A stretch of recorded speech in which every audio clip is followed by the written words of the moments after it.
Bienvenidas y bienvenidos. Hoy tenemos en nuestras manos un material verdaderamente singular.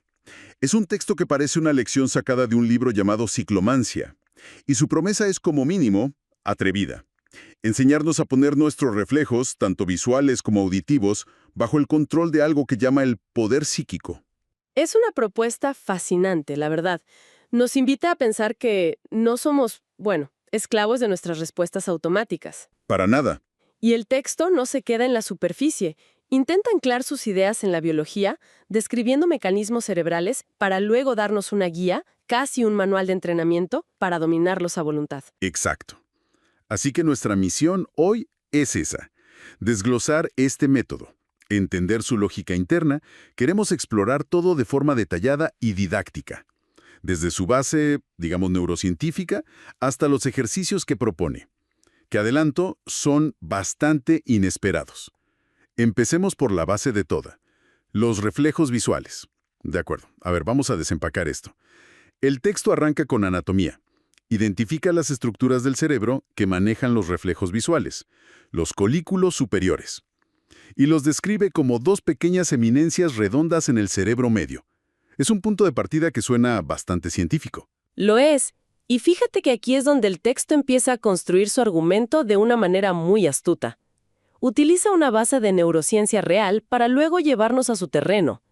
Hace una distinción muy interesante entre especies. Ah, ¿sí? Shi dice que en mamíferos inferiores, estos colículos son enormes, son sus grandes centros visuales. Pero en los humanos, en cambio, son mucho más pequeños, casi discretos. ¿Y por qué esa diferencia? ¿A qué se debe? Porque según el autor, en nosotros esas funciones las ha asumido en gran parte la corteza cerebral, lo que él llama el gran centro visual que sitúa en el consciente. Ah, claro. Y esto ya establece una jerarquía, un sistema de reflejos primitivo, automático, y un sistema superior, consciente y evolucionado. La dinámica entre estos dos es la clave de todo. Entiendo. Es como tener un piloto automático y un piloto manual en la cabina. Aunque el piloto manual, la conciencia, tenga el control la mayor parte del tiempo, el piloto automático sigue ahí, activo. Sigue activo, claro, recibiendo información de la retina, de la médula espinal. De todo el cuerpo. Exacto. Y el libro lo que plantea es que la maestría no es ignorar al piloto automático, sino aprender a darle órdenes directas desde la conciencia. Y aquí es donde se pone realmente interesante la cosa. O sea, ¿para qué nos serviría tomar ese control? El texto da ejemplos muy concretos. Habla de cosas que hacemos todos los días. Sí, como mantener la vista fija en un objeto mientras movemos la cabeza, o seguir con los ojos un objeto que se mueve. Y subraya que no son habilidades menores. Las califica de primera necesidad para la supervivencia. Totalmente. El ejemplo clásico es el de un animal que cierra los párpados para protegerse, un reflejo puro. Pero el texto argumenta que en los humanos el potencial es, infinitamente mayor. Mencione su indispensabilidad en los deportes, lo cual tiene mucho sentido, ¿no? Un beisbolista, un tenista. Pero luego lo aplica a un cirujano, un dentista. Ahí ya no hablamos solo de reflejos, ¿o sí? ¿Dónde traza la línea el texto? Es una buena pregunta, porque el texto parece agruparlos a todos bajo el mismo paraguas. Su argumento es que esa destreza manual de alta precisión del cirujano depende de que sus ojos puedan fijar un punto de manera casi sobrehumana. O sea que para el autor, todo empieza en los ojos. Para él es la manifestación de un reflejo visual dominado por la conciencia. No hay diferencia fundamental, solo grados de control. La mano firme del cirujano empieza en controlar el movimiento de sus ojos. ¡Qué idea! Exacto. Y lo lleva aún más allá, a la autodefensa. Esquivar un objeto es, en su nivel más básico, un reflejo. Pero el texto dice que al entrenarlo, le damos al consciente un tiempo precioso para analizar el peligro y preparar una respuesta compleja. En lugar de solo un sobresalto instintivo. Justo. Y no solo es supervivencia, también es arte. Menciona la acrobacia, la danza, el patinaje sobre hielo.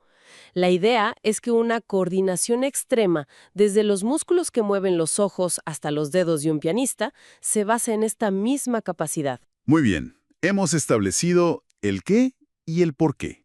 Ahora viene la pregunta del millón. ¿Cómo? ¿Cómo se supone que funciona este control superior?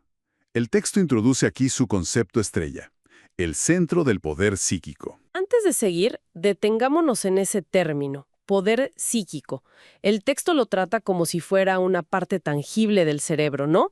¿Debemos entenderlo literalmente o es más una metáfora para la concentración o la voluntad? Esa es la pregunta clave. El autor es ambiguo a propósito, pero lo describe como una facultad real y entrenable. No es solo prestar atención, es una especie de director de orquesta de la mente que puede intervenir en los procesos biológicos. Y aquí es donde el texto hace su gran salto. Empieza con ciencia verificable. Habla de las corrientes de acción retinal. Los cambios eléctricos en la retina, sí. Exacto.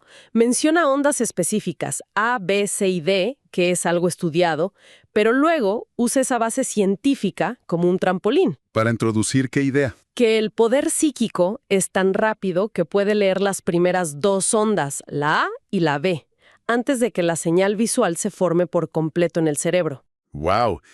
Es como si pudiera leer la intención de la luz antes de que se convierta en una imagen. Se anticipa a la percepción. ¿Y con esa información anticipada, qué hace? Envía una orden directa a las regiones del consciente que gobiernan los músculos para ejecutar el reflejo de forma deliberada, no automática. Y este es el verdadero corazón de la propuesta del libro.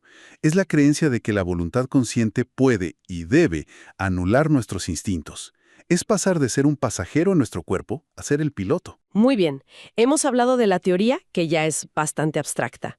Pero cuando llegamos a los ejercicios prácticos, el texto da un giro que no me esperaba. ¿Estamos listos para esto? Porque la cosa se pone rara y maravillosa. Sonríe. Adelante. El primer ejercicio se titula Cómo brillar en todos los deportes. Se centra en el juego de pelota a mano y da consejos muy específicos. Usar una pelota de caucho, practicar en tiempo frío, usar guantes gruesos. El objetivo, bueno, es simple, desarrollar reflejos superiores a los del oponente. Hasta aquí, todo más o menos normal. Pero el segundo ya es más contraintuitivo. Se llama ¿Cómo ser débil para sobresalir en un deporte bien definido? Ese me llamó la atención. La instrucción es repetir los movimientos débiles de uno una y otra vez, sin descanso. La lógica es que al forzar la repetición de lo que hacemos mal, obligamos al cerebro a desarrollar reflejos visuales extraordinarios para compensar. Una terapia de choque para el sistema neuromuscular. Básicamente. Pero, de todos, el que me parece más increíble es el tercero. ¿Cómo destacar en el flirteo dominando sus reflejos visuales? La idea de que puedes dominar tus reflejos para parecer una persona bella y graciosa es una técnica de seducción casi neurológica. Totalmente. Y el mecanismo que propone es casi una sesión de visualización. Sugiere que la persona se pare frente a un espejo, imagine que su reflejo es la persona que desea atraer y, a través de algo que llama el arco psíquico, se liberan las inhibiciones. ¿Y qué pasa entonces, cuando se liberan? El centro del poder psíquico toma el control total. Los movimientos de los ojos, los giros sutiles de la cabeza, la postura, todo se vuelve espontáneo, seductor. El texto llega a afirmar que esto puede hacer que alguien parezca atractivo independientemente de sus rasgos, O sea que el carisma no es algo innato. sino un conjunto de reflejos perfectamente entrenados y orquestados según esta visión. Lo que me llena al pensar cuánto de lo que percibimos como química con alguien es en realidad una sincronización de estos micromovimientos. Quizá el texto a su manera está tocando una verdad sobre la comunicación no verbal. Es que conecta un proceso biológico, el reflejo, con algo tan complejo y psicológico como la atracción. Es una idea muy poderosa que la seducción puede ser una habilidad técnica. Siguiendo con la vista, el texto aborda una paradoja que siempre me ha dado curiosidad.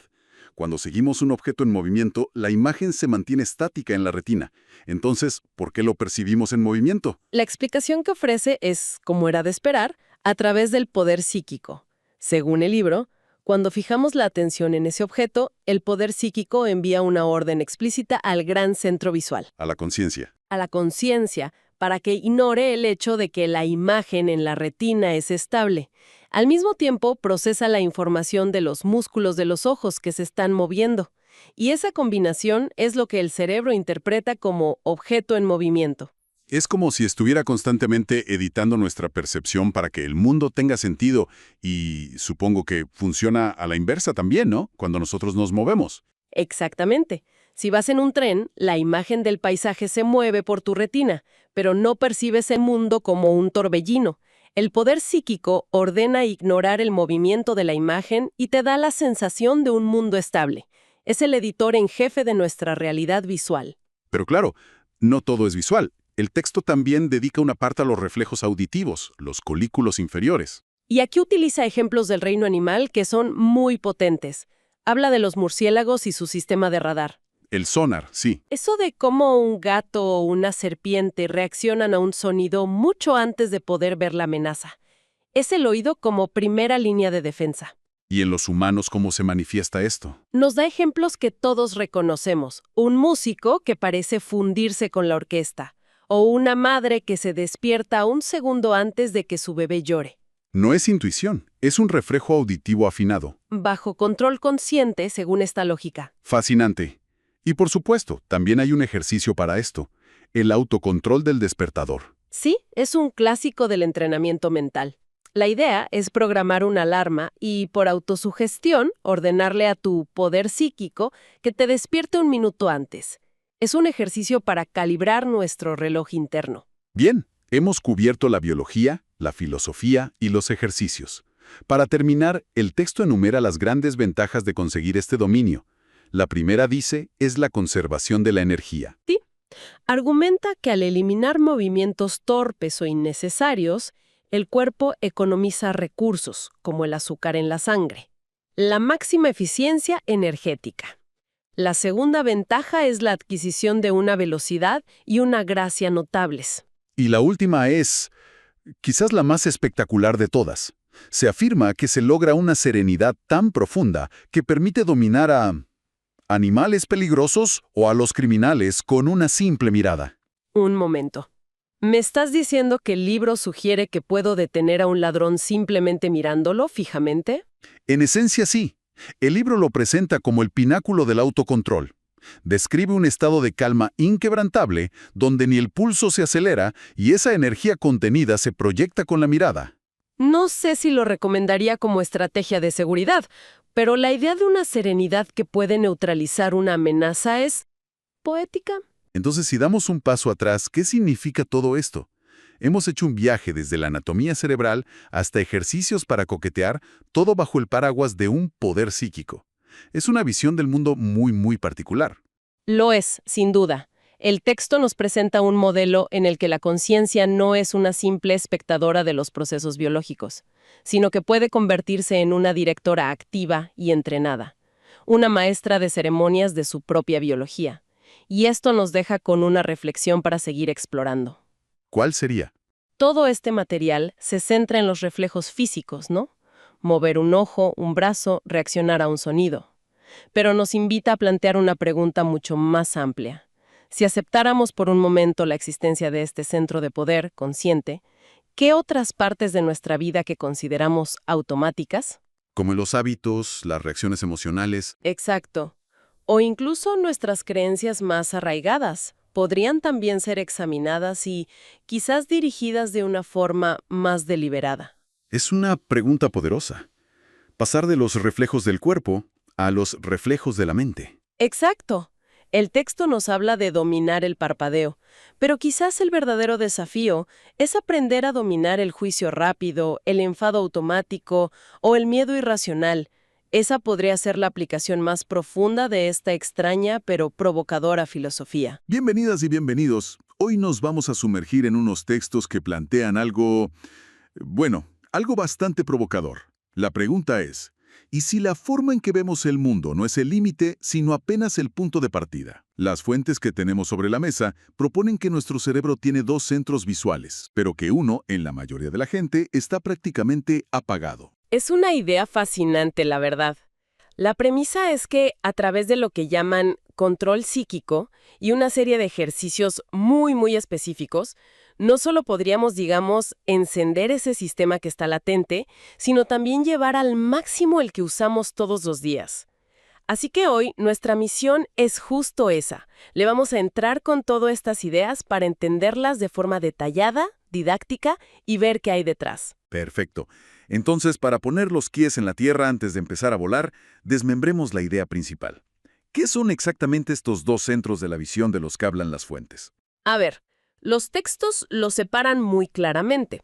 Por un lado está el centro de la vista primaria.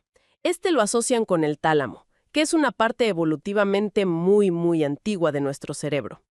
Lo describen con su propia terminología, claro. Sí, usan un término curioso, ¿no? Algo como... La séptima parte del consciente primario. Ahí está. Consciente primario. Eso suena bastante esotérico. Para que podamos entenderlo bien, ¿a qué se refieren con eso? Activa, casi animal. Una que opera, digamos, por debajo de nuestro pensamiento consciente. Y luego tenemos el gran centro visual. Este ocupa una porción enorme de la corteza cerebral, la parte más nueva de nuestro cerebro, y es el que maneja la visión tal como la conocemos. Entendido. Entonces, si lo vemos como una computadora, el centro primario sería como la BIOS, el sistema operativo de bajo nivel, y el gran centro visual sería el software avanzado, la interfaz gráfica con la que interactuamos todos los días.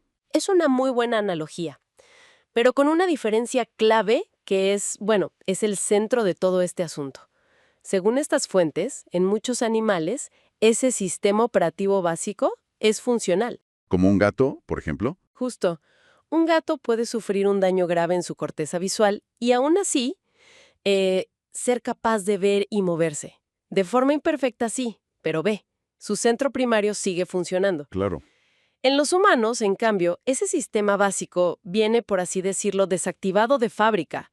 Si el software avanzado, o sea, el gran centro visual, no se desarrolla, la persona es ciega. El potencial está ahí, pero no lo usamos. Y ahí está el grancho de todo esto. No se trata solo de mejorar lo que ya usamos, sino de activar algo que ha estado latente en nuestra biología, por milenios. Es como descubrir que tu coche tiene un segundo motor que nunca supiste cómo encender. Esa es exactamente la propuesta central. La idea de que tenemos una capacidad neurológica completa, que simplemente no hemos aprendido a utilizar. Y afirman que despertarla cambiaría radicalmente nuestra percepción. Hablemos de eso. ¿Qué significaría en la práctica despertar este centro? ¿Qué beneficios concretos mencionan los documentos? Bueno, aquí es donde la cosa se pone audaz. Despertarlo implicaría activar lo que llaman un poder visual que no depende únicamente de la información que llega por la retina.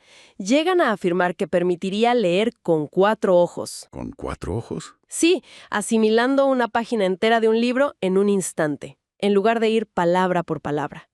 Es una idea de percepción total, holística. Una página entera de un vistazo. ¡Wow! Y mencionan una cifra que me dejó pensando. Dicen que un maestro psíquico puede desarrollar este centro 109 veces más que una persona promedio. Sí, y esa precisión es muy reveladora, ¿no crees? Totalmente. No dicen 100 veces o mucho más. El uso de un número tan específico y no redondeado como 109 sugiere que no estamos ante una simple guía de autoayuda.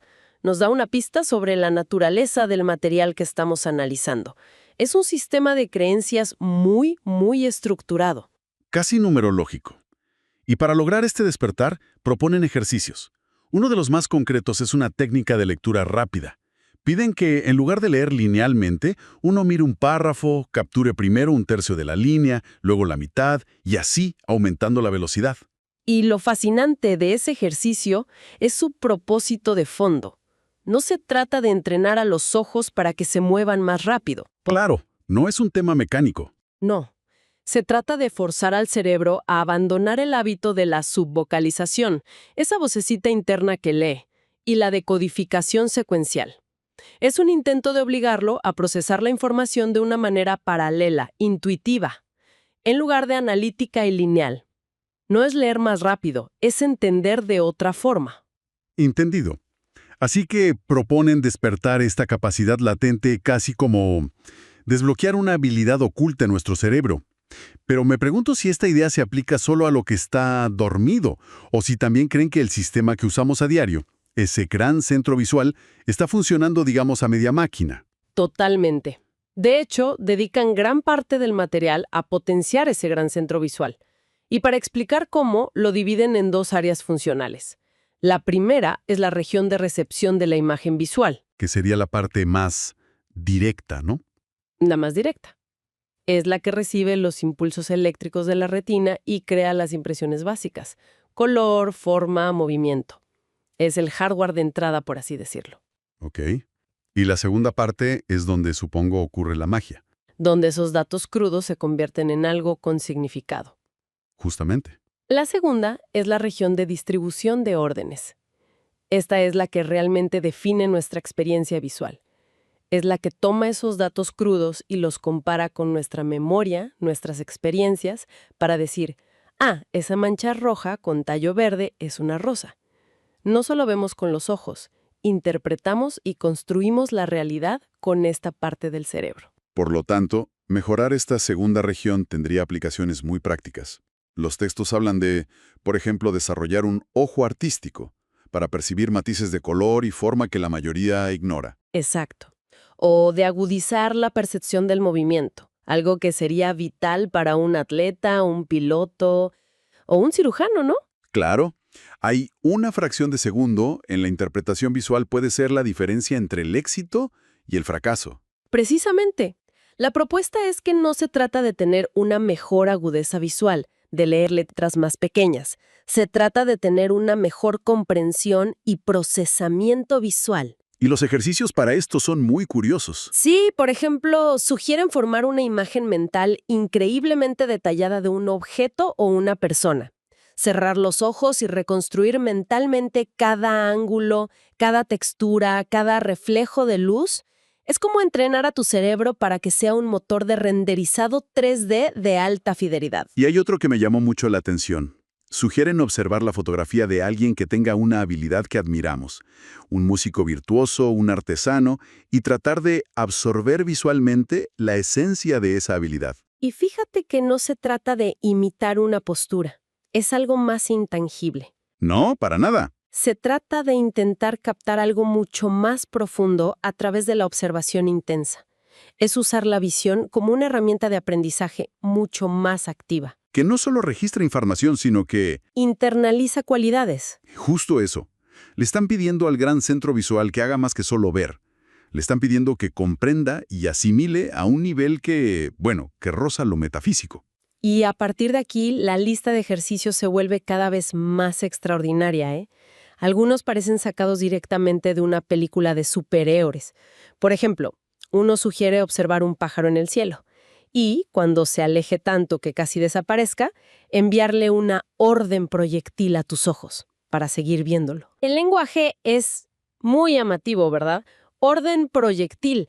Y es clave entender qué quieren decir con eso. Según los textos, no es una metáfora. Creen que la voluntad consciente puede proyectarse como una forma de energía que influye directamente en el sistema nervioso, forzándolo a procesar información que de otro modo descartaría como ruido o estaría fuera de su rango físico normal. Es la idea de la mente dominando la materia. En este caso, la materia de tu propio cerebro y tus propios ojos. Exactamente. Y ese mismo principio parece aplicarse a otros ejercicios, como intentar leer la hora en un reloj público que está lejísimos, o definir el color de los ojos de una persona al otro lado de la calle. Es un entrenamiento en negarse a aceptar los límites que percibimos como fijos. Hay otro ejercicio que me llamó la atención porque se siente un poco más tangible, aunque igual de extraño. Piden sostener una página impresa tan lejos que las letras se fusionen en una mancha borrosa. Y luego, conscientemente, forzar a los ojos para que la vean con claridad. El texto usa la metáfora de que el cerebro debe volverse a cero. Es una descripción muy potente. Pero un momento, forzar la vista para ver algo borroso suena a la receta perfecta para un dolor de cabeza monumental, o incluso para dañar la vista. Diferencian entre este esfuerzo mental y un simple esfuerzo físico que podría ser perjudicial. Esa es la pregunta crucial. Y los textos son claros en su postura. Argumentan que no se trata de un entrenamiento puramente fisiológico de los músculos del ojo. No te están pidiendo que fuerces los músculos ciliares hasta el agotamiento. Ok, eso es importante. Se trata de un entrenamiento de la mente para interpretar mejor la información visual imperfecta que recibe. La idea es que el cerebro puede aprender a decodificar una señal de muy baja calidad si la voluntad es lo suficientemente fuerte. Es un acto de poder psíquico. Bien, Entonces, el hilo conductor de todo esto es que la visión es un proceso activo, maleable y dirigido por la conciencia. Y llevan esta idea tan lejos que terminan cuestionando la naturaleza de algo que damos por sentado, como el color. Este es uno de los puntos más sólidos y filosóficamente interesantes del material, la verdad. Afirman, sin rodeos, que los colores no existen en la realidad externa, sino únicamente en nuestra conciencia. Mm, Lo que existe ahí fuera son diferentes longitudes de onda de vibración electromagnética, y citan explícitamente la teoría de John Helmholtz para explicarlo. o sea, que una manzana no es roja. Exacto. Una manzana absorbe ciertas longitudes de onda y refleja otras. Y nuestro cerebro ha aprendido a etiquetar la experiencia de percibir esa longitud de onda reflejada como rojo. El color es una creación de nuestro cerebro, no una propiedad del objeto. Es una idea que te vuela la cabeza si te detienes a pensarla. Totalmente. Y siguiendo con la fisiología de la retina, introducen un concepto que llaman el efecto apagado, que es realmente fascinante. Sí, esta parte me pareció una de las más aplicables. ¿Cómo funciona ese efecto apagado? Explican que cuando la retina deja de recibir luz, no es que simplemente se quede en un estado neutro, esperando. El sistema nervioso se desconecta activamente. O sea, no es pasivo. No, para nada.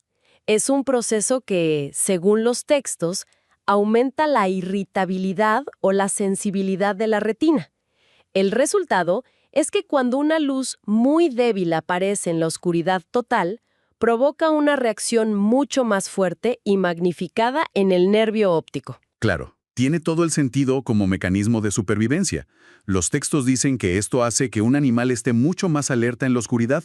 El más mínimo movimiento, el destello más tenue, se convierte en una señal de alarma imposible de ignorar. Precisamente. Y de aquí extraen una recomendación muy práctica. Este efecto apagado es la razón biológica por la que nuestros ojos se sienten tan sensibles a la luz después de estar en una habitación oscura. Las cédulas se han recargado. Te han recargado, sí. Por eso, argumentan cerrar los ojos por unos momentos durante el día es tan reparador. No es solo un descanso para los párpados.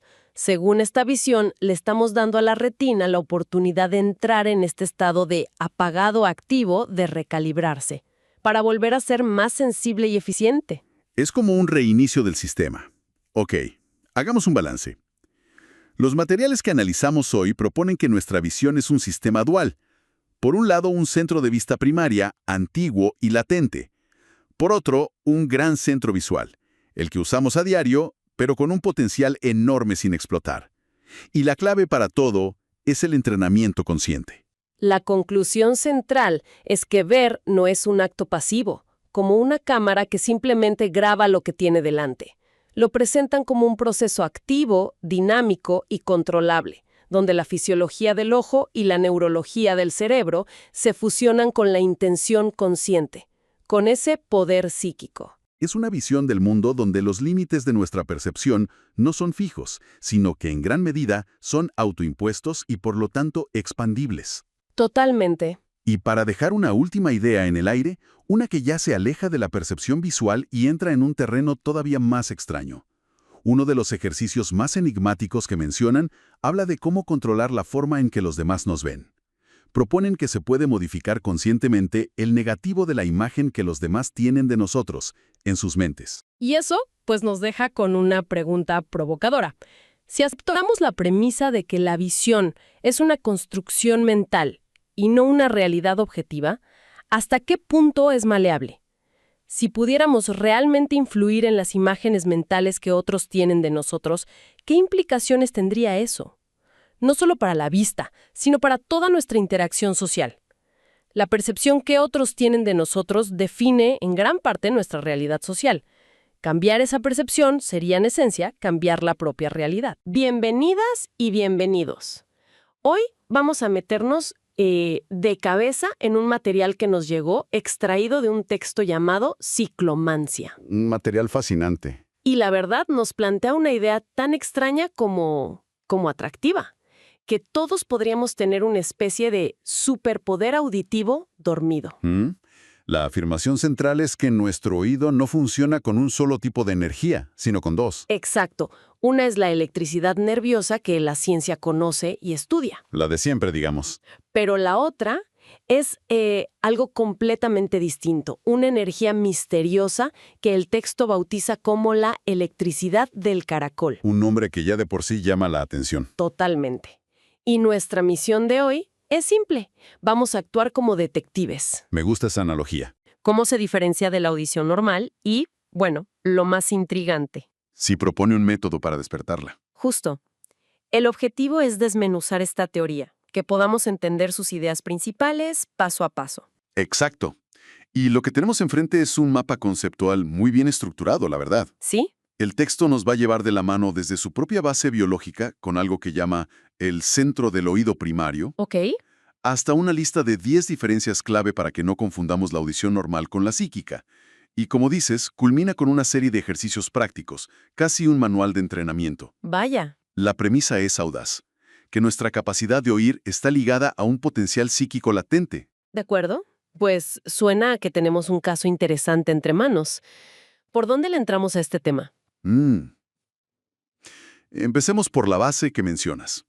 ¿Qué diablos es el centro del oído primario? Bueno, según el texto, es la octava parte de algo más grande llamado el consciente primario. Otro concepto nuevo. Sí, la descripción que da es muy particular. Lo presenta como una porción del cerebro, más grande y evolutivamente más nueva que el tálamo, Ok.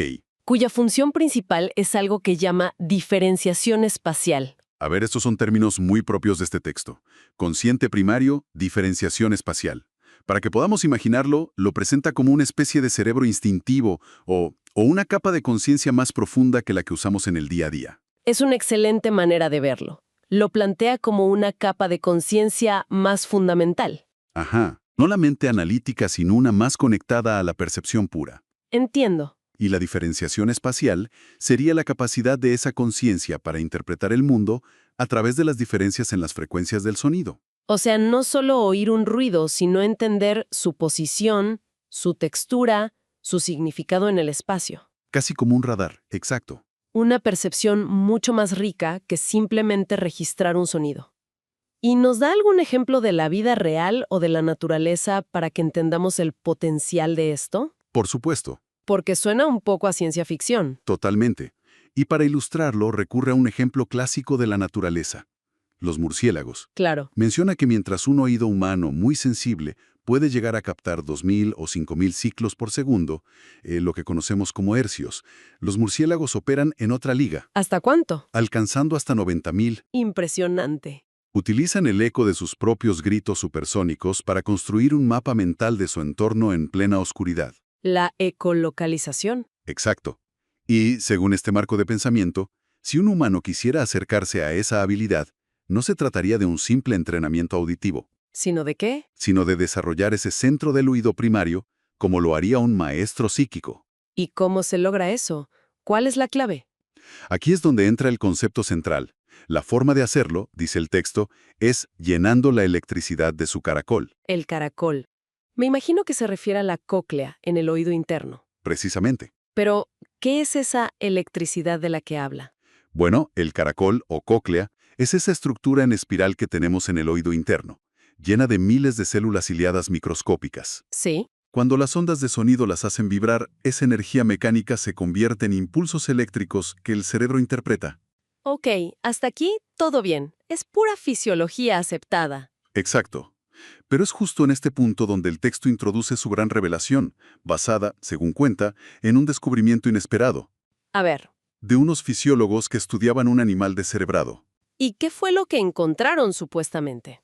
Descubrieron que la electricidad generada en el oído tenía dos componentes distintos. 2. Dos. El primero era la verdadera electricidad nerviosa auditiva, la que ya conocemos, generada por las células ciliadas. La normal. Pero había un segundo componente, una nueva electricidad insospechada, que era generada por las mismas ondas sonoras, pero sobre otras estructuras no nerviosas dentro del caracol. ¿Cómo que no nerviosas? Esa es la clave. Y a esta segunda, el texto la llama la electricidad del caracol, y remata afirmando que esta, y no la otra, es la que posee el verdadero poder psíquico. De acuerdo. Entonces el argumento es que dentro de nuestro oído coexisten dos sistemas en paralelo. ¿Algo así? Uno es el hardware biológico que nos permite oír el tráfico y el otro es una especie de antena psíquica que normalmente no usamos. Esa es la idea. Si es así, el texto tendría que demostrar que son realmente diferentes. Y lo intenta. Presenta una lista de 10 diferencias para distinguirlas. ¿10? 10. Algunas son muy técnicas, pero otras son, francamente, desconcertantes. La primera y la quinta, por ejemplo, están conectadas. A ver, cuéntame.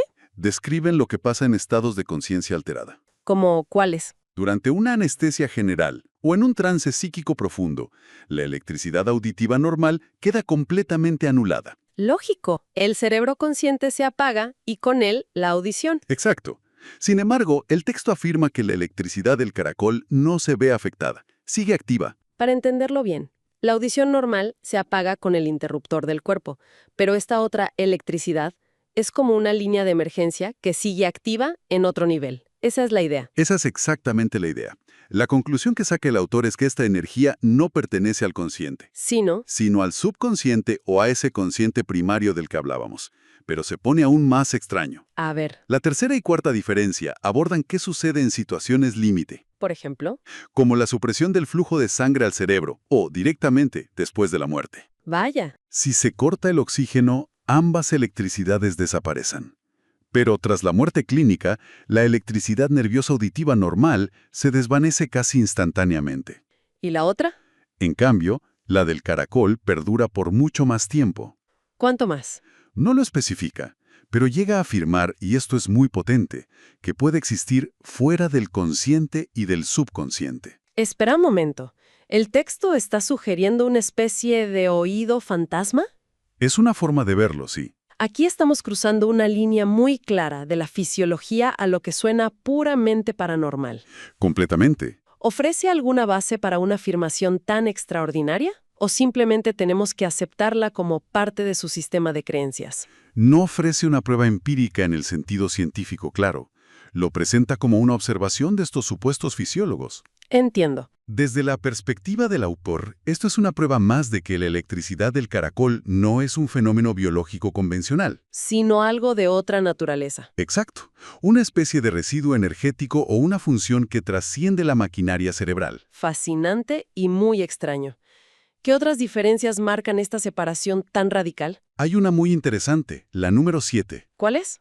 Dice que la electricidad del caracol tiende a propagarse más fácilmente por los tejidos del cuerpo, mientras que la nerviosa está más confinada a su circuito. Como si fuera menos contenida. Algo así.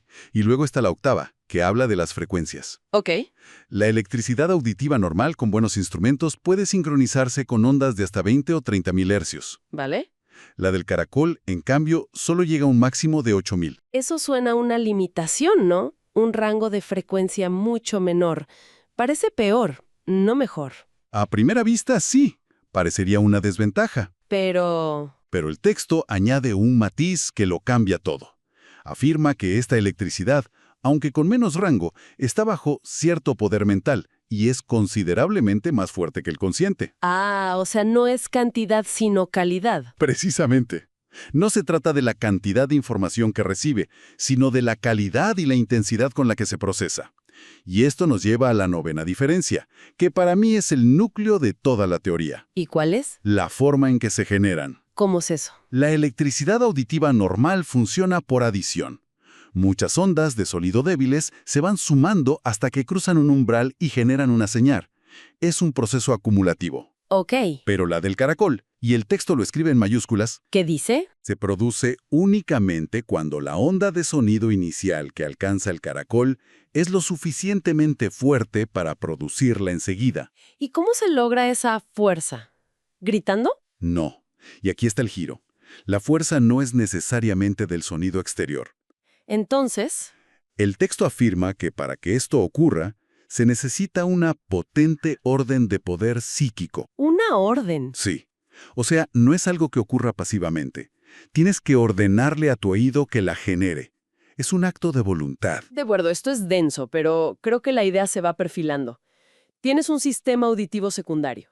que no se activa por acumulación de ruiditos, No, sino por una orden mental directa, un acto de intención. justo eso. Ahora, la pregunta del millón. Si alguien lograra hacer esto, ¿cuál es el supuesto beneficio? ¿Para qué querría uno controlar su electricidad del caracol? El texto lo agrupa bajo el término de superagudeza, y las ventajas que describe van mucho más allá de simplemente oír mejor.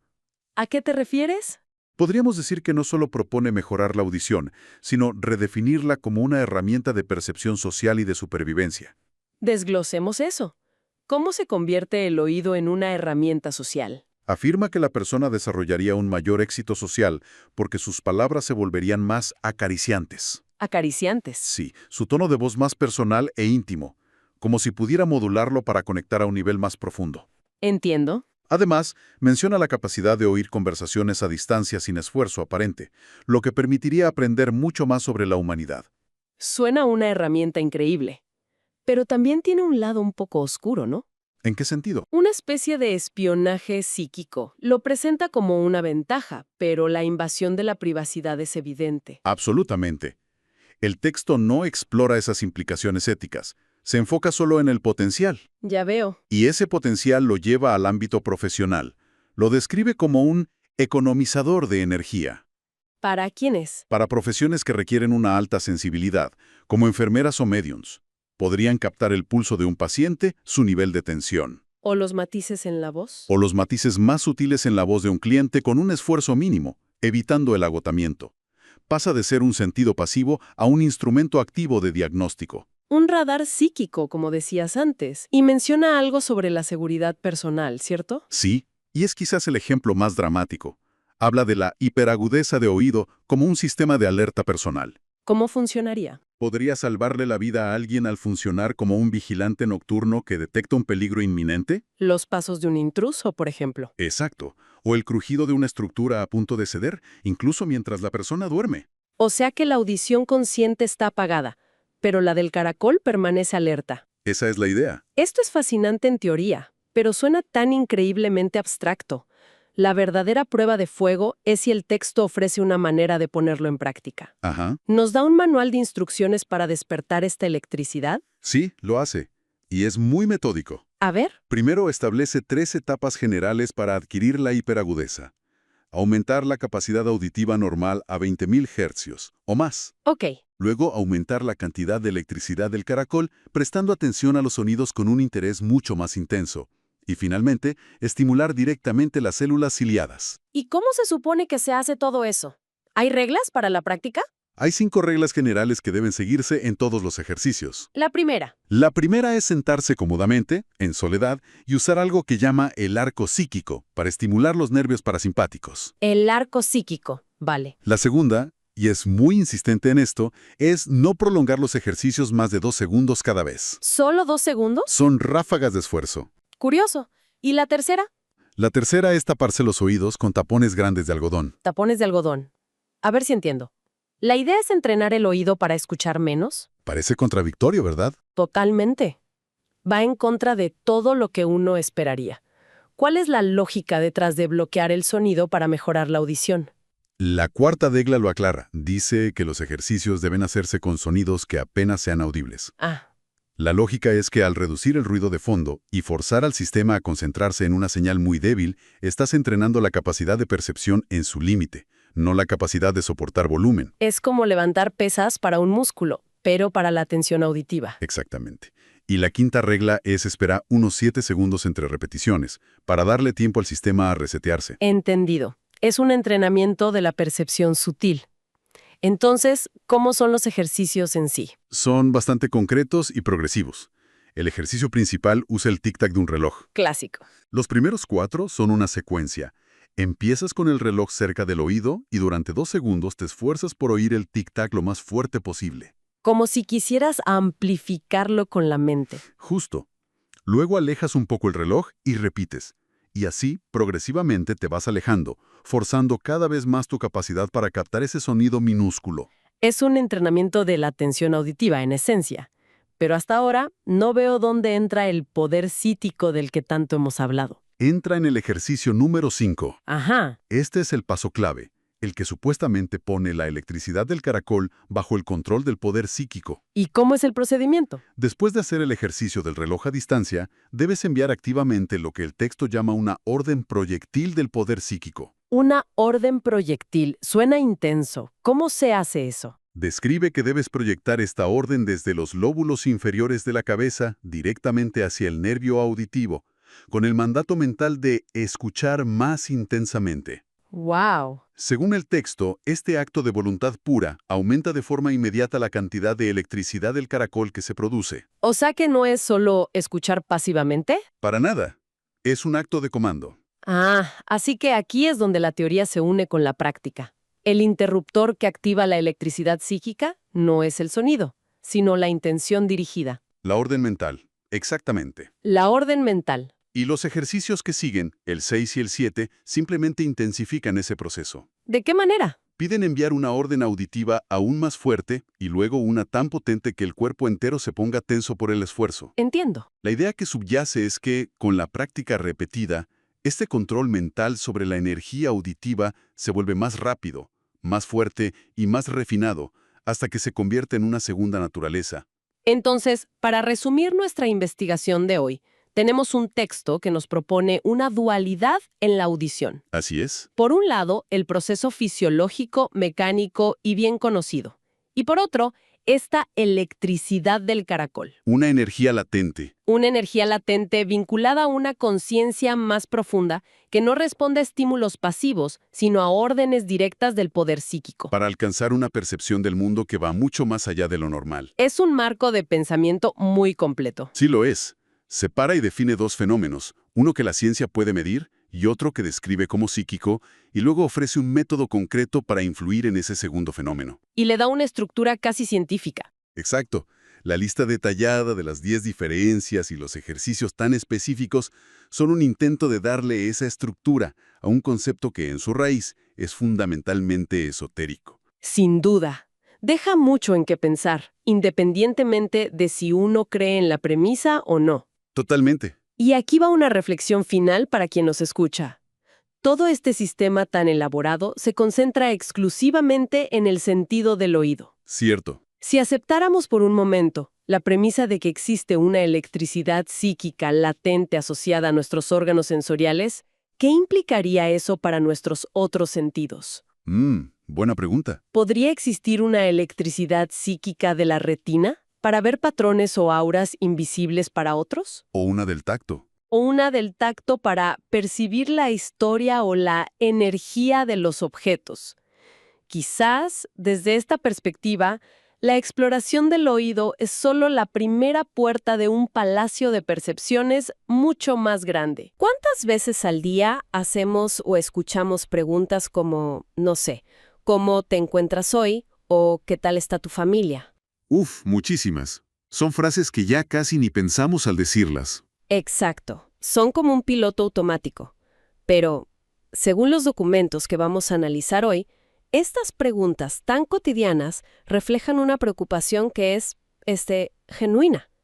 Un interés que podría ser el punto de partida para algo mucho más profundo. Es que, según estas fuentes, esa preocupación es la semilla de una capacidad que todos tendríamos. El texto que vamos a explorar hoy lo presenta no como simple cortesía, sino como una conexión psíquica latente. Justamente. Y hoy vamos a sumergirnos de lleno en eso. Tenemos aquí un manual que detalla un sistema de curación basado en el poder psíquico, al que llama el consciente curativo. Un nombre bastante potente. Totalmente. Y la misión que nos proponemos es entenderlo a fondo, de una forma muy didáctica, desglosando las ideas, los ejercicios prácticos. Queremos ver cuál es la lógica interna de este método que promete nada menos que poner la salud bajo el control del poder de la mente. Y lo fascinante es precisamente eso. Cómo toma un concepto tan abstracto, tan etéreo como el poder psíquico y lo intenta estructurar en un método práctico, casi técnico, con pasos a seguir. Claro. La premisa de la que parte es radical. Sostiene que todo el mundo posee aptitudes psíquicas para la curación y que desarrollarlas es una habilidad que se puede aprender, como aprender a tocar un instrumento. Vale, empecemos por el principio entonces. La idea central es que todos tenemos un y cito, poder secreto verdaderamente reconfortante para sanar. Ajá. Y el autor plantea algo interesante. Si esto es así, ¿por qué tanta gente no está completamente sana? Y no se refiere a enfermedades graves que te mandan a la cama, sino a esas dolencias crónicas. Usa una palabra muy coloquial. Dice que mucha gente anda pachucha. Que es un término perfecto para describir ese estado intermedio, ¿no? No estás enfermo de gravedad, pero tampoco estás del todo bien. Exacto. Vives con esos dolores de cabeza recurrentes, problemas de estómago, sinusitis, una especie de malestar de fondo que normalizamos y se vuelve parte de la rutina. El texto argumenta que ese estado pachucho es la norma para demasiadas personas. Pero la idea de que todos, así en universal, tenemos este poder curativo, suena un poco optimista, ¿no? ¿Cómo justifica el texto una afirmación tan grande? ¿Da alguna razón para creer que esto no es solo para unos pocos elegidos? Sí, y fíjate que lo hace con una analogía muy curiosa. Compara estas capacidades con los dones de los apóstoles en la tradición cristiana. Ah, mira. El argumento es que no todos estaban dotados para lo mismo. Uno podía hacer milagros, otro hablar en lenguas. La idea que traslada es que, de forma similar, todos tenemos alguna aptitud psíquica latente, aunque no sea la misma. Y la curación pues sería una de las más comunes. O sea que no es un don exclusivo, sino un potencial que está como distribuido entre la población. Exacto. Y aquí viene un punto que a mí me parece fundamental en su sistema. El texto vincula esta capacidad de curar con una acción aparentemente muy simple: tranquilizar a las personas. Solo eso. Bueno, sugiere que generar calma en alguien es el medio más eficaz para, y cito de nuevo, poner a esa persona bajo el control de nuestro poder psíquico. No habla de rituales complejos ni de gestos dramáticos, sino de algo tan humano como transmitir serenidad. Eso es interesante, porque lo baja mucho a la tierra. Pero si es una técnica, supongo que habrá instrucciones. Todo esto suena muy teórico. Me pregunto cómo se supone que alguien empiece a hacer esto en la vida real. El texto da ejercicios concretos. Absolutamente. De hecho, ahí es donde el sistema se vuelve, bueno, realmente peculiar. Propone un método muy claro de 4 pasos, o peldaños, como los llama, para activar el consciente curativo. A ver, cuéntame el primer paso. El primero suena bastante lógico. Establecer primero las relaciones con la otra persona. Crear un vínculo. Ok, hasta ahí todo normal. ¿Y el segundo? Aquí la cosa se pone extraña. El segundo paso es proyectarle rayos infrarrojos por medio de las antenas cerebrales. Perdona, ¿antenas cerebrales? ¿Qué se supone que es eso? No puede hablar en serio. Pues lo hace. Y aquí vemos la estrategia del autor. Fíjate en el lenguaje que usa. Por un lado, un término totalmente esotérico como antenas cerebrales, que no define anatómicamente. Claro. Pero por otro lado, lo combina con algo que suena científico, rayos infrarrojos. Y el tercer paso es transmitirle el excedente de electrones del cuerpo por medio de las manos. De nuevo, electrones, un término de la física. Y me imagino que el cuarto paso sigue en esa misma línea. El cuarto es la culminación. Ponerle en ambiente con formas visualizadas de órganos en buena salud, proyectados también por medio de las antenas cerebrales. Entiendo. Lo que está haciendo este lenguaje es muy astuto. Está construyendo un puente entre lo místico y lo técnico, para que el método parezca más creíble, más preciso, menos etéreo. Le da un aura de legitimidad, casi como si fuera una tecnología psíquica. Una especie de ciencia esotérica. Vale, me queda clara la estrategia. Pero volvamos a la práctica. Para el primer paso, establecer relaciones, ¿qué propone exactamente? Propone un ejercicio específico que llama el tratamiento del torso. Consiste en visualizar con el mayor detalle posible el torso de la persona a la que se quiere ayudar.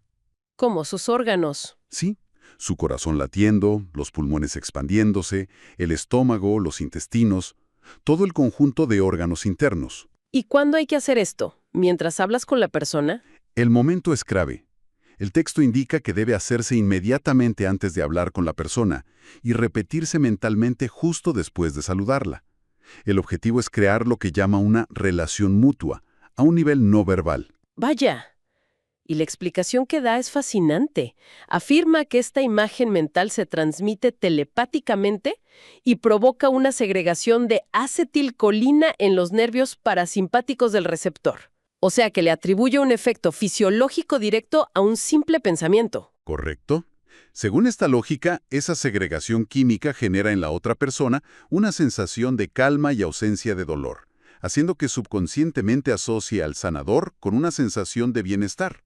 Es un mecanismo de reasociación. Claro, no es un simple buen deseo, es una acción dirigida. Exacto, diseñada para crear una base de confianza y receptividad para los siguientes pasos. Bien, una vez creada esa base, vienen los rayos infrarrojos y los electrones. Me imagino que se hace a través del tacto, así es, a través de lo que llama el toque ligero. Y la instrucción sobre cómo usar las manos es muy poética. Cito, no mire sus manos como si no fuesen más que puños. Véalas como si estuviesen hechas para acariciar simpáticos animales. ¡Qué imagen! La intención y la delicadeza son fundamentales, por lo que veo. Totalmente. No es un acto mecánico, sino uno cargado de propósito. Y para practicar esto propone un ejercicio bastante peculiar, con un animal llamado Prissy. La idea es acariciar al animal con un toque tan suave que entre en un trance semi-hipnótico. Un entrenamiento de sensibilidad, básicamente. Claro, cuando el animal se queda quieto, ronronea y cierra los ojos, se supone que has dominado la técnica. Es un biofeedback muy rudimentario, digamos. Si el animal se relaja, lo estás haciendo bien.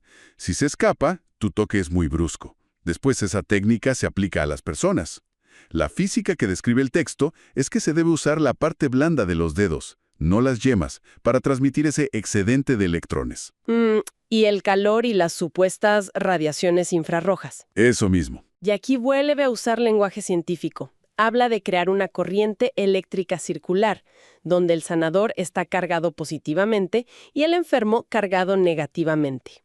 Y añade que cuanto más enfermo esté alguien, más electrones absorberá. Claro, de nuevo, esto no es física de manual.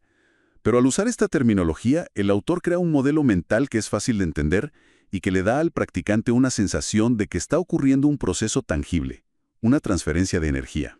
Es una metáfora muy poderosa, vestida de ciencia, la verdad. Totalmente. Y todo esto nos lleva al paso final, el más importante de todos. Ya se estableció la conexión, se transmitió la energía, ¿y ahora qué? ¿Cómo se dirige todo eso a un problema específico? Aquí es donde entra el cuarto peldaño, que es la culminación del proceso, crear y proyectar un órgano sano visualizado. Ok. El razonamiento del autor es que muchas enfermedades se deben a que la gente no tiene una imagen mental clara y sana de sus propios órganos.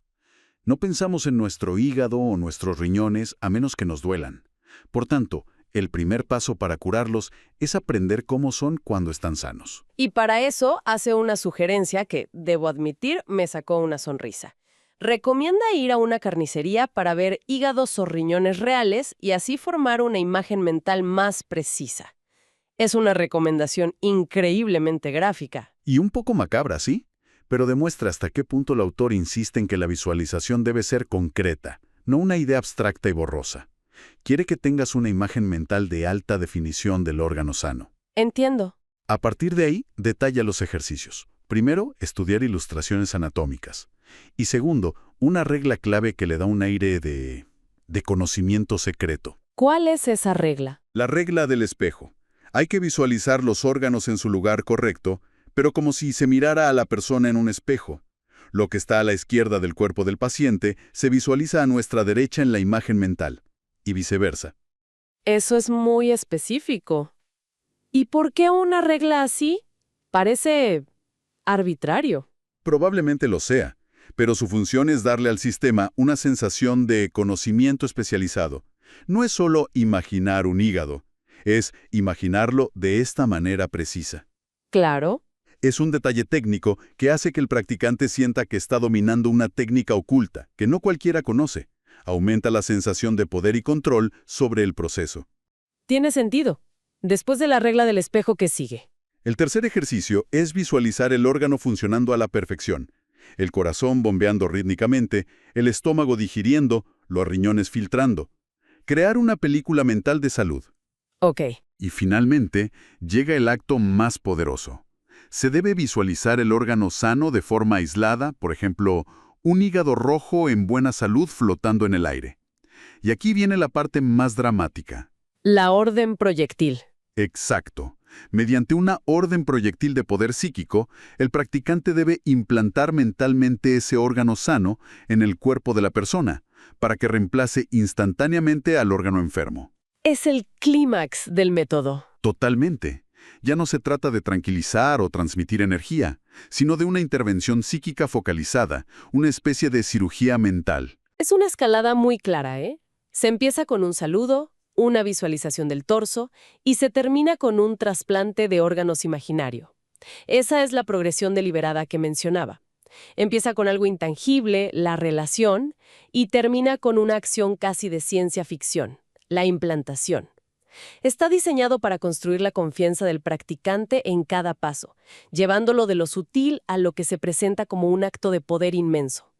Entonces, si recapitulamos, lo que hemos analizado es un manual completo, paso a paso, para la curación psíquica.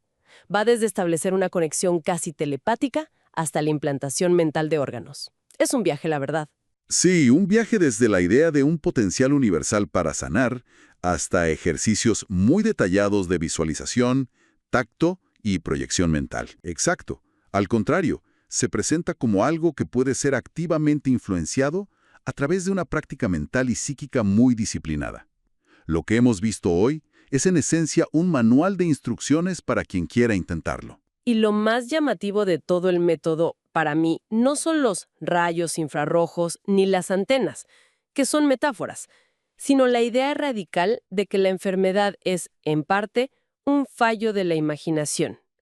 El texto te obliga a hacerte una pregunta. Claro, y si la salud no fuera solo la ausencia de enfermedad, sino la capacidad de imaginarla vívidamente en nosotros mismos y en los demás, el texto pone un enorme énfasis en la visualización consciente de nuestros órganos internos como una llave para el bienestar. Y eso nos deja con una idea para reflexionar. Si conocer y visualizar lo que hay dentro de nosotros se presenta como una herramienta tan poderosa, ¿qué otras capacidades o conocimientos sobre nosotros mismos, que normalmente ignoramos o damos por sentados, podrían ser explorados para influir en nuestro bienestar de formas que aún no imaginamos? Hola y bienvenidas y bienvenidos. Hoy tenemos un tema que, de verdad que se las trae. ¿Qué tal? Sí, es esos temas que te hacen replantearte unas cuantas cosas. Totalmente. Vamos a hacer un análisis de unas fuentes que proponen algo, algo realmente audaz. Audaz es poco. Proponen que la mente tiene el poder no solo de influir, sino de comandar. Directamente al cuerpo y al entorno físico. Hablan de generar luz, calor, usando algo que llaman electricidad corporal y unas antenas cerebrales. Suena a ciencia ficción. Completamente. Así que nuestra misión hoy es esa, desglosar estas ideas, tratar de entender su lógica interna y, ver qué ejercicios prácticos proponen. Exacto. Y para no perdernos, creo que todo el material se puede ver como tres grandes pilares. A ver. El primero es la idea de la lámpara humana. O sea que nuestro cuerpo puede generar su propia energía, su propio calor y potenciarlo. De acuerdo. El segundo pilar sería el antidrome psíquico. Este es, digamos, el mecanismo secreto, el cómo se controla toda esa energía. El interruptor, por así decirlo. Justo. Y el tercero, que ya es el salto más grande, es la acción molecular. ¿Y eso qué sería? La capacidad de llevar esa influencia más allá de nuestro propio cuerpo, de interactuar con la materia. Empecemos por el principio entonces. La lámpara humana. El nombre ya es muy potente. Sí, es muy evocador. La afirmación central es que los maestros psíquicos pueden literalmente iluminar un cuarto oscuro, con su propio cuerpo. Que ya de por sí es una afirmación increíble. Para darle una base, los textos mencionan un experimento de un tal Gurwitch de 1922. Ajá. Parece que descubrió que la raíz de una cebolla, al crecer, emitía una especie de radiación, unos rayos mitógenos. Y que estos rayos aceleraban la división celular en otra raíz cercana. Exacto. Entonces, la lógica que plantean es, si una simple cebolla puede hacer eso... Que no podría hacer el cuerpo humano. Claro. Parten de algo que ya sabemos. Somos sistemas bioeléctricos. Generamos calor. La pregunta que ellos se hacen no es si lo hacemos, sino cómo podemos multiplicarlo. Multiplicarlo a voluntad. a niveles extraordinarios. Y para explicar ese cómo, usan una analogía biológica muy específica. Sí, y es muy buena, la verdad.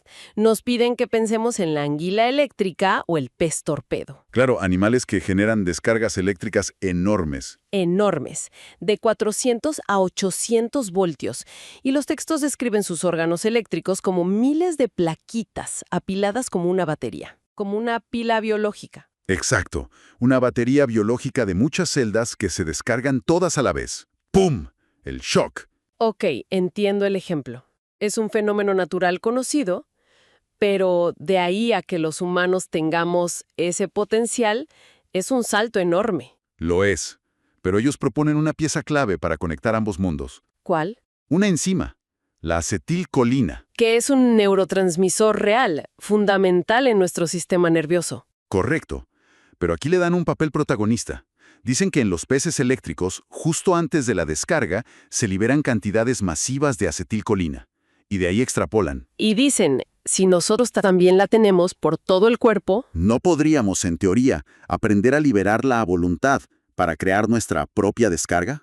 ¿Para encender la lámpara? o sea que el problema no es el hardware, la batería biológica, sino que no sabemos usar el software para activarlo. Ahí está. Y ese software, me imagino, es el siguiente pilar. El antidrome psíquico. Precisamente. Si la acetilcolina es el combustible, esto es el interruptor.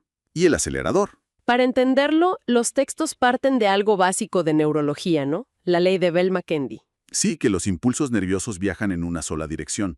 Los citan para dejar claro que, normalmente, la electricidad nerviosa no va del cerebro hacia abajo, sino que tiene un solo sentido. Y aquí es donde se pone, bueno, realmente interesante. Se pone raro, sí. Porque para saltarse esa ley, rescatan el trabajo de un investigador, un tal Streaker, de 1876. Es increíble que se vayan tan atrás. Y él ya hablaba de una electricidad nerviosa antidrómica. Que significa, literalmente, contra la corriente. Un impulso que viaja en la dirección opuesta a la normal. Y esa es la puerta que usan para toda su teoría. Exacto. Postulan que estos mensajes antidrómicos existen, que circulan por los vasos sanguíneos de la piel, y que pueden ser comandados. ¿Comandados por el poder psíquico? Ahí está la clave. El truco, según ellos, es generar un estímulo tan fuerte que la reacción natural del cuerpo pueda ser interceptada. Interceptada y revertida por una orden mental. Justo. Y para desarrollar esto, proponen un ejercicio que Muy gráfico. es el ejercicio central de su sistema. Te piden que sumerjas una mano en agua muy fría, Inmediatamente los nervios envían una señal de frío al cerebro. al centro de registro de las sensaciones, como lo llaman ellos. El primer paso del entrenamiento es usar la mente para detener ese mensaje. Y me llama la atención el lenguaje que usa, no es una intención, No, es una orden proyectil. es un lenguaje de fuerza, casi balístico. Totalmente. Sugiere que la mente es una fuerza de impacto físico en el sistema nervioso. Una vez que bloqueas esa señal de frío, viene el segundo paso. El más importante. Enviar un nuevo mensaje, esta vez antidrómico, contra la corriente, de vuelta a la mano. Con la orden de sentir calor. Un calor intenso. Es una imagen súper potente. Una orden mental viajando en contramano por la autopista de los nervios. Claro, pero ¿cómo explican que una orden, no física, pueda revertir una señal electroquímica? Bueno, ahí no entran en un detalle que satisfaga a un neurocientífico. Se apoyan en que Streaker demostró que existían esas corrientes, y de ahí extrapolan. O sea, postulan que el poder psíquico es la fuerza que las dirige. Exacto. Y lo más fascinante es el resultado que describen. Dicen que ese conflicto, esa batalla entre el frío real y la orden de calor, ¿Qué genera? genera una fabulosa cantidad de energía y de calor. Como si el sistema se sobrecargara y liberara esa energía. Y le ponen un número. Sí, Dicen que es 109 veces más que los rayos del cuerpo. Es un dato increíblemente específico. muy específico. Y no es casual, porque esa cifra, 109, la repiten después. Sugiere que es un umbral, un nivel de potencia que hay que alcanzar. Encender la lámpara humana es llegar a ese nivel. Eso parece. Y una vez que se domina esto, las aplicaciones que describen van mucho más allá de calentarse las manos. Mucho más allá. Entran de lleno en las relaciones interpersonales. Proponen un ejercicio llamado ¿Cómo reavivar el amor? Sí, la idea es que si sientes frialdad en tu pareja, aplicas el mismo principio. Envías una orden proyectil para neutralizar esa frialdad y luego, Un mensaje antidrómico de calor a la piel de la otra persona. Un momento, en serio. para reavivar la llama. Dicen textualmente. Pero están diciendo que puedes usar tu mente para, a distancia, alterar la sensación térmica y emocional de otra persona. Es un salto cualitativo enorme, ¿sí? ¡Qué locura! Y la cosa sigue. En otro ejercicio, cómo vencer a otra persona, proponen proyectar calma y calor a alguien hostil. Para crear una batalla interna en esa persona. Y según el texto, esta sensación de calor la subyugará. El lenguaje es de imposición, de vencer. Sin duda. Y esta idea de controlar los procesos biológicos los lleva a la aplicación más ambiciosa de todas. La longevidad. La lucha contra el envejecimiento. Claro, Mencionan ejemplos verificados de personas que viven cientos de años. No dicen cuáles, claro. pero los usan para sostener que la longevidad no es genética o dieta. Es una actitud mental, una negación rotunda y consciente de la vejez. ¿Y cómo funciona? Proponen considerarse siempre en una edad óptima, entre 28 y 35 años. Esta convicción, esta orden proyectil constante de juventud, influye en el consciente primario, Que a su vez le ordena a las glándulas, tiroides, pituitaria, que sigan funcionando como si fueras joven, manteniendo el cuerpo vital. es el mente sobre materia llevado a su máxima expresión. Y lo apoyan con ejercicios físicos, lo cual es curioso. Sí, no todo es mental. Está la posición del hombre muerto, que es básicamente una relajación profunda para no desperdiciar electrones. ¿Y la posición cabeza abajo? Posturas invertidas, para mejorar la circulación al cerebro y mantenerlo sano, algo muy práctico, en realidad. Bien, hasta aquí hemos visto el control de la energía interna, de la propia biología. Pero ahora la cosa se sale de escala. Ahora entramos en el terreno de los milagros, como ellos mismos dicen. Hablemos de la acción molecular. Este es el tercer pilar. La premisa es monumental. Si todo, vivo o inerte, son moléculas en movimiento. Una mente entrenada debería poder influir en ese movimiento. Exacto. El poder psíquico se convierte en una fuerza que interactúa con la materia a nivel molecular, ¿Y cómo se supone que se logre ese contacto? a través del contacto psíquico molecular.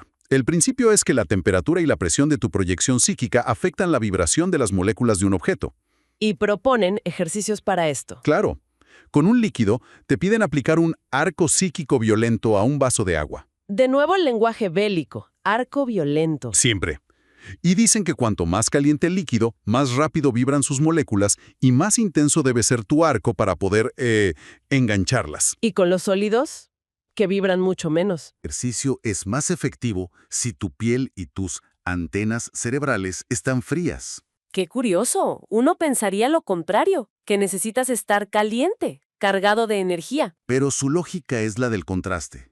Al estar tú deliberadamente frío, maximizas la diferencia de temperatura con el objeto. Y ese gradiente, esa diferencia, te da una ventaja. Les permite, dicen, crear mucho más frío a voluntad y así doblegar la estructura molecular del objeto. Y la prueba de fuego de todo esto, la aplicación más espectacular. Disolver una nube, Agárrate. sin duda. Es un proceso que combina todo lo anterior. Primero, gimnasia intensa para generar calor corporal, para cargar la lámpara humana. Paso 1. Paso 2. Fijar la mirada en el punto más oscuro de la nube. Luego, usando el antidrome psíquico, proyectar rayos calientes hacia ella. Pero no es solo energía, no. También hay un componente de visualización. Es crucial. El siguiente paso es visualizar activamente una bola de fuego o un cañón que bombardea la nube. Un asalto mental. Continúo. Proyectar estas formas visualizadas una tras otra sin descanso hasta que la nube se rompa. Es increíble. Pasamos de calentar una mano a manipular el clima. Y al final de todo esto añaden una advertencia importante. Sí, y es la clave que une todo. Advierten que para lograr esto, los poderes psíquicos deben haberse aumentado. 109 veces como mínimo. La misma cifra, exactamente la misma. Para afectar el mundo exterior a esa escala, primero necesitas haber alcanzado ese nivel de poder interno. No es una metáfora, es un requisito humana. Que se puede sobrecargar. Luego, el mecanismo de control, el antidrome psíquico, para reescribir las señales del cuerpo. Controlar sensaciones, incluso el envejecimiento, teóricamente. Y finalmente, esa misma energía magnificada 109 veces se proyecta hacia afuera. Para alterar la materia a través de la acción molecular. Si unes todos los puntos, la lógica interna es... Muy clara. Es muy coherente dentro de su propio universo. Sí, el principio fundamental es que una fuerza mental enfocada, llámese orden proyectil o arco violento, puede interactuar directamente con los procesos físicos a nivel molecular. exacto, sea la temperatura de tu piel, la sensación de otra persona o el agua en una nube. El mecanismo que proponen es el mismo, la conciencia como una fuerza física. Una visión donde la conciencia deja de ser un espectador pasivo. Y se convierte en un agente de cambio, potencialmente muy poderoso. Y para cerrar, el material deja un último pensamiento, casi como una postdata. Se titula El poder de sus palabras. Ajá. Afirma que los milagros se realizan más fácil con palabras que con el pensamiento silencioso, porque las palabras, unidas a las formas visualizadas, se vuelven más reales, más potentes. Más dinámicas. Y esto nos deja con una pregunta final para reflexionar. Si la materia, según la lógica de estos textos, puede responder a una orden proyectil de la mente, ¿hasta qué punto el lenguaje que usamos todos los días, el que hablamos y el que pensamos, podría estar moldeando sutilmente, molécula a molécula, nuestra realidad física y la de quienes nos rodean? Hoy tenemos sobre la mesa un material que, la verdad, es para sentarse a analizarlo con calma. Sí, es bastante denso. Es un texto que describe una habilidad que llama la visión del poder psíquico. Uf, el nombre ya promete. Y la premisa es, bueno, es de película. La capacidad de ver a través de objetos sólidos, leer cartas en sobrecerrados. E incluso, que esto me parece fascinante, observar los órganos internos de una persona. ¿Para diagnosticarla? Exacto. Y creo que nuestra misión hoy no es solo resumir lo que dice no, sino realmente desmenuzar el sistema que propone. Claro. Vamos a seguirle el juego a este texto, a ver hasta dónde nos lleva. Empezamos con algo conocido, como la biología del ojo. Y terminamos en otra dimensión, al parecer. Justamente. Es un buen punto de partida, porque el texto, fíjate, se esfuerza mucho en no presentarse como un libro de magia. Ajá. Mario. O sea, desde el inicio te está diciendo, esto no es algo sobrenatural. Es algo tuyo, que está ahí latente. Exacto, es una facultad tuya, dormida. Pero, y esto es clave, también le pone los pies en la tierra. ¿En qué sentido? Le pone límites. Dice muy claro que la visión disminuye con la distancia. La compara con mirar a través de la niebla o de un bloque de hielo. O sea, no es un poder infinito, tiene reglas. Tiene reglas casi físicas. Mientras más lejos, más borroso. Reglas que, por otro lado, permiten hacer cosas que suenan a milagros. El texto enumera ver a través de paredes de ladrillo, de acero. Piedra. Menciona leer libros cerrados. Y la aplicación médica, que es muy específica. Ver el interior de un enfermo. Pero la afirmación más increíble para mí es la de la visión microscópica. Ah, ¿sí? Asegura que se puede llegar a ver partículas físicas e incluso el interior de los átomos. Y no solo lo afirma, le ponen números, que es una estrategia muy interesante para dar credibilidad. ¿Qué números? Dice que la visión se multiplica por 12 por 12 por 12 al atravesar 3 puntos de unión de los nervios. O sea, 1728 veces. Te da una fórmula exacta. Exacto. No dice se magnifica mucho, no, te da una fórmula. Es un intento clarísimo de anclar estas ideas tan fantásticas en un lenguaje que suene técnico, ¿no? Sí, que no parezca un simple acto de fe. Totalmente. Y esa misma estructura se ve en cómo propone adquirir la habilidad. Habla de los 6 medios para adquirir la visión del poder psíquico. Y los divide... Como en principiantes y avanzados, por así decirlo. Algo así. Los 3 primeros son, en apariencia, puramente fisiológicos. De uso normal, dice. A ver. El primero, variar la convexidad de la lente del ojo. El segundo, variar la convergencia de los globos oculares. Y el tercero, variar el tamaño de las pupilas. Hasta aquí todo normal. Es optometría básica. ¿Cómo enfoca el ojo? Estamos en terreno conocido, sí. Pero entonces, el texto da un salto. un salto cuántico con el cuarto medio. Aquí es donde se pone raro. Aquí es donde se pone rarísimo. El cuarto medio es ver a través del éter intermolecular. Uf. Es como si te dijeran, bueno, primero aprendes a enfocar tu cámara y el siguiente paso es tomarle fotos a fantasmas, el salto es así de grande. Ok, bueno, vamos por partes. Si esos son los medios, ¿cómo se entrena esto? El texto es súper detallado con los ejercicios, ¿eh? Sí, mucho. El primero, para desarrollar la visión de cerca. Ya nos mete de lleno en esta lógica. Pide mirar una sola letra en una página. Ajá. Y atención, no intentar leerla con los ojos, sino usar tu poder psíquico para enviar una orden proyectil al gran centro visual, que dice que está en la nuca. Y el objetivo de esa orden proyectil es muy, muy específico. ¿Cuál es? Tienes que ordenarle a tu cerebro que visualice la letra como si su tamaño estuviera aumentando físicamente, en la página. O sea que ese acto mental, esa orden... No es solo una idea, no. Según el texto, es un impulso que desencadena una reacción fisiológica. La orden estimula los nervios parasimpáticos y esto hace que los ojos converjan, las lentes se abomben y las pupilas se contraigan. A ver si entiendo. Entonces, un pensamiento, esta orden proyectil, no es algo abstracto. Para nada. Es un impulso casi físico, que viaja por los nervios y obliga al ojo a hacer algo. Es como tratar la voluntad como si fuera un músculo, cuerpo. Los ejercicios 2 y 3 son solo repetir esto con letras cada vez más pequeñas. Afinar el control. Claro. Y si hay para ver de cerca, imagino que hay para ver de lejos. ¿Cómo funciona la contraparte? Es el mecanismo inverso. Para ver de lejos, la lente se aplana y los globos oculares divergen, se separan. ¿Y cómo se induce eso? Con otra orden proyectil, pero esta vez se envía por un canal que el texto llama el arco violento. Este arco, dice, estimula los nervios simpáticos. Espera, el arco violento, el nombre ya es bastante sugerente. Sí, ¿verdad? Y el texto lo relaciona con estados de terror o histeria. O sea que la clave para ver mejor de lejos es inducir una especie de pánico controlado. Suena extremo. Es una analogía muy potente la que usa. No te pide que te asustes, sino que aprendas a controlar voluntariamente el mismo interruptor biológico que se activa en una situación de lucha o huida. Entiendo, el interruptor de la adrenalina. Exacto. El arco violento es en esencia un nombre esotérico para el sistema nervioso simpático. Cuando se activa, las pupilas se dilatan, el enfoque cambia la distancia.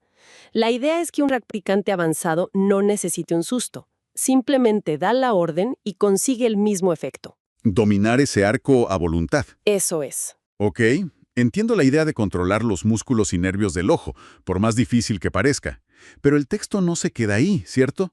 Da un salto a algo que ya no es muscular. Atravesar materia sólida. ¿Cómo se supone que alguien entrene eso? Y aquí es donde entra el cuarto medio, el del éter intermolecular. Y con él, el ejercicio más peculiar de todos. ¿Cuál? El ejercicio del panal de miel. Suena curioso. Es muy visual.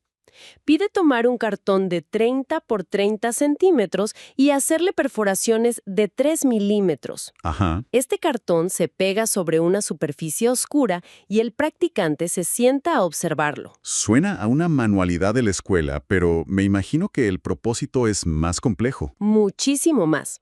El proceso es gradual. Primero miras los puntos de luz de cerca, luego te vas alejando Hasta que ya no los ves. hasta que tu vista ya no puede distinguir los agujeros individuales y el cartón parece una superficie gris uniforme. Y es en ese preciso momento cuando la visión normal falla que debe intervenir el poder psíquico. ¿Cómo? El practicante debe lanzar una doble orden del poder psíquico. Una doble orden, eso ya suena complicadísimo. Sí, porque son dos cosas a la vez. La primera parte de la orden va al gran centro visual y es una orden de magnificación. Aumenta enormemente la imagen del cartón en la retina para volver a ver los detalles. ¿Y la segunda? La segunda, casi simultánea, va al arco violento para estimular los nervios simpáticos. Y aquí añade un detalle. Si piensas en algo que te dé cólera o miedo, el efecto es más fuerte. ¡Wow! ¿Y cuál es el resultado que se espera de todo esto? El resultado que describe es que al estimular el sistema simpático, los ojos divergen y las pupilas se dilatan tanto que los puntos de luz de los agujeros desaparecen por completo. ¿Desaparecen? Y en su lugar, la visión puede discernir el cartón oscuro que los rodea. A ver si lo sigo. El objetivo del ejercicio no es ver mejor los agujeros, No, sino entrenar al ojo para que los ignore y se enfoque en la nada que hay entre las moléculas del cartón. Es totalmente contraintuitivo. es una analogía perfecta. Es como aprender a leer los espacios en blanco de una página en lugar de las letras. Exacto. La lógica que presenta el texto es que, al hacer esto, entrenas tu percepción para captar el éter intermolecular, ese supuesto medio oscuro que ocupa el espacio vacío dentro de la materia. O sea que para el texto el espacio vacío no está vacío. No lo está. Hay una nota al pie muy reveladora sobre eso. Dice, y cito, en realidad, está forjada de un sinfín de miríadas de moléculas. Punto. Puede ser considerado más o menos como una sombra fija. Una sombra fija. Y el truco es aprender a verla. Y el objetivo final del ejercicio. Para un maestro psíquico, el objetivo es ser capaz de ver esa oscuridad, ese éter a través de los propios agujeros, no solo el fondo oscuro detrás. Y fíjate cómo conecta esto con un desarrollo personal. ¿Qué dice? Afirma que desarrollar esta visión equivale a desarrollar solamente un 1% de su personalidad desconocida, pero que ese 1% aumenta tu resistencia en un 100%. Un 1% que lo cambia todo. Pero también advierte que abusar de ella es perjudicial. ¿Por qué? Por un desgaste de energía psíquica. Es más mundano. Lo atribuye a un desgaste físico de la vista. Dice que mucha gente pierde agudeza visual no por la edad, sino por desidia de su negligencia de hacer trabajar la vista regularmente. O sea que la vista se atrofia si no la desafías con estos ejercicios extremos. Como un músculo, exacto. Bueno, y con esto llegamos a la parte, creo, más delirante. Los métodos para los maestros, los que califica de excepcionalmente difíciles de controlar. Aquí es donde la fisiología se retuerce hasta volverse casi irreconocible. El quinto y sexto medio. El quinto medio es alargar o acortar el globo ocular a voluntad. Y el sexto, mover la lente hacia adelante y hacia atrás dentro del ojo. Un momento. Alargar el globo ocular, como hacen los moluscos. Tenemos que detenernos aquí. Sí, la comparación es Está comparando la anatomía humana con la de un invertebrado y con la de los peces. Eso ya no es fisiología, es casi una transmutación. Lo presenta como algo literal. absolutamente literal. Pero el texto es consciente de lo extremo que suena, y de inmediato intenta darle un marco de seguridad. ¿Cómo? Explica que alargar el ojo por la fuerza bruta provoca una pérdida de humor acuoso, que es algo patológico asociado al glaucoma. Suena increíblemente peligroso. Está describiendo a una enfermedad y la presenta como una habilidad. Exacto, pero con una aclaración crucial. El texto dice que el objetivo del maestro psíquico no es forzar el ojo hasta que pierda líquido, lo que sería un desastre. Entonces, ¿cuál es el objetivo? Alcanzar un control muscular tan absurdamente preciso sobre los músculos extraoculares que se pueda relajar la tensión que mantiene la forma del ojo, permitiendo que se alargue de forma controlada y sin riesgo. Un nivel de control corporal que consideramos imposible. Totalmente. Y para rematar este viaje, el texto cierra con un apéndice, que de repente nos trae de vuelta a la Tierra hablando de nutrición, ¿Nutrición? de glucosa, oxígeno y potasio. Es un aterrizaje un poco brusco, sí. Menciono que una alta concentración de glucosa en la lente del ojo produce un residuo que llama proteína termoestable, y para contrarrestarlo se necesita oxígeno. Parece una forma muy enrevesada de decir que la salud general afecta a la vista. Exacto. Y termina con un consejo muy práctico. Para la potencia del ojo, comer alimentos con altas concentraciones de potasio. Después de hablar de alargar los ojos como un calamar, el consejo final es, come plátanos. Es un final inesperado, sin duda. Entonces, si damos un paso atrás, ¿qué significa todo esto?